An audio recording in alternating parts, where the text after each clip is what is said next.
नमस्कार, आप देख रहे हैं फ्लैश 24 न्यूज इंडिया, जहां मिलती हैं देश और दुनिया की सबसे तेज और सटीक खबरें। चलिए शुरू करते हैं आज की 30 बड़ी ब्रेकिंग न्यूज। अमेरिका ने भारत समेत 15 से अधिक देशों के खिलाफ कथित अनुचित व्यापार प्रथाओं की जांच शुरू कर दी है। अमेरिकी प्रशासन का कहना है कि कुछ देश वैश्विक बाजार में अनुचित प्रतिस्पर्धा कर रहे हैं। इस जांच से भारत अमेरिका व्यापार संबंधों पर असर पड़ने की संभावना जताई जा रही है। भारत में एलएनजी गैस की आपूर्ति पर असर पड़ने की खबर सामने आई है। पश्चिम एशिया में तनाव के कारण होर्मुज जलडमरू मध्य से गैस सप्लाई प्रभावित हुई है। सरकार ने गैस को प्राथमिकता वाले क्षेत्रों जैसे बिजली और उर्वरक उद्योग के लिए सुरक्षित रखने का फैसला किया है। वैश्विक कच्चे तेल की कीमतों में तेजी के बावजूद भारत में आज पेट्रोल और डीजल की कीमतों में कोई बड़ा बदलाव नहीं किया गया है। हालांकि एलपीजी सिलेंडर की कीमत में लगभग 60 रुपए की बढ़ोतरी दर्ज की गई है। इससे घरेलू बजट पर असर पड़ सकता है। एयर इंडिया ने विमान ईंधन की बढ़ती कीमतों के कारण घरेलू और अंतर्राष्ट्रीय उड़ानों पर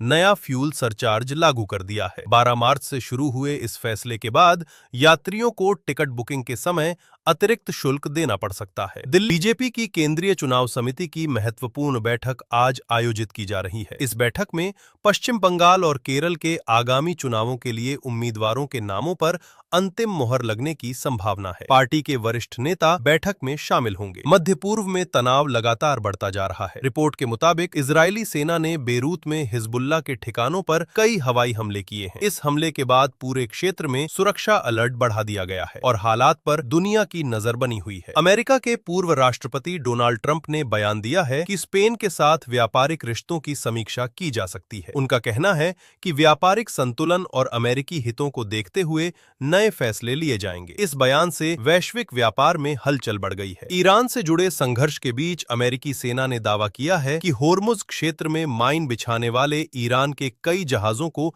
नष्ट कर दिया गया है। इस घटना के बाद खाड़ी क्षेत्र में तनाव और बढ़ गया है और वैश्विक तेल बाजार भी प्रभावित हो सकता है। कैलिफोर्निया के गवर्नर ने कहा है कि राज्य किसी भी आपात स्थिति के लिए पूरी तरह तैयार है। हालिया वैश्विक तनाव और प्राकृतिक आपदाओं के खतरे को देखते हुए प्रशासन ने सुरक्षा और आपदा प्रबंधन व्यवस्था को मजबूत करने का दावा किया है। आईसीसी T20 विश्व कप 2026 जीतने के बाद भारतीय क्रिकेट टीम को पुरस्कार राशि के रूप में लगभग $2.64 मिलियन दिए गए हैं। इस जीत के बाद टीम इंडिया को अंतर्राष्ट्रीय क्रिकेट परिषद से सबसे बड़ा हिस्सा मिला है। भारतीय रुपया हाल के दिनों में डॉलर के मुकाबले कमजोर हुआ है, जिससे कई कंपनियों पर दबाव बढ़ गया है। खासकर एफएमसीजी और एयरलाइन सेक्टर की कंपनियां लागत बढ़ने के कारण कीमतों में बढ़ोतरी करने पर विचार कर रही हैं। सरकार ने मेडिकल शिक्षा को बढ़ावा देने के लिए देश भर में नए मेडिकल कॉलेजों की स्थापना को मंजूरी दी है। इसके साथ ही हजारों नई एमबीबीएस और पोस्ट ग्रेजुएट सीटें भी जोड़ी गई हैं, जिससे डॉक्टरों की कमी को दूर करने में मदद मिलेगी। पश्चिम बंगाल उच्च माध्यमिक शिक्षा परिषद ने स्कूलों को निर्देश दिया है कि शिक्षक इस साल बोर्ड परीक्षा की कॉपी जांच से छूट नहीं ले सकेंगे। शिक्षकों की कमी के कारण ये निर्णय लिया गया है ताकि मूल्यांकन प्रक्रिया समय पर पूरी हो सके। भारत में कोयले का पर्याप्त भंडार मौजूद होने की जानकारी ऊर्जा मंत्रालय ने दी है। मंत्रालय के अनुसार देश के पास लगभग 88 दिनों की मांग पूरी करने के लिए कोयले का स्टॉक उपलब्ध है, जिससे बिजली उत्पादन में कोई बड़ी समस्या नहीं होगी। दुनिया भर में बढ़ती तेल कीमतों के कारण वैश्विक अर्थव्यवस्था पर दबाव बढ़ने लगा है। विशेषज्ञों का मानना है कि अगर तेल की कीमतें इसी तरह बढ़ती रहीं, तो कई देशों में महंगाई दर बढ़ सकती है और आर्थिक विकास प्रभावित हो सकता है। भारत सरकार नए मुक्त व्यापार समझौतों पर तेजी से काम कर रही है। विशेषज्ञों का मानना है कि इन समझौतों से भारत को वैश्विक बाजार में बड़ा फायदा मिल सकता है और निर्यात बढ़ाने के नए अवसर खुल सकते हैं। दुनिया भर के शेयर बाजारों में आज मिला जुला रुख देखने को मिला। निवेशक वैश्विक राजनीतिक तनाव और तेल की कीमतों में उतार चढ़ाव को लेकर सतर्क नजर आए, जिससे कई बाजारों में उतार चढ़ाव दर्ज किया गया। देश के कई हिस्सों में मौसम का मिजाज बदल रहा है। मौसम विभाग ने बताया है कि कुछ राज्यों में हल्की बारिश और तेज हवाओं की संभावना है, जिससे तापमान में गिरावट दर्ज की जा सकती है। दिल्ली एनसीआर में वायु गुणवत्ता में हल्का सुधार देखा गया है। विशेषज्ञों का कहना है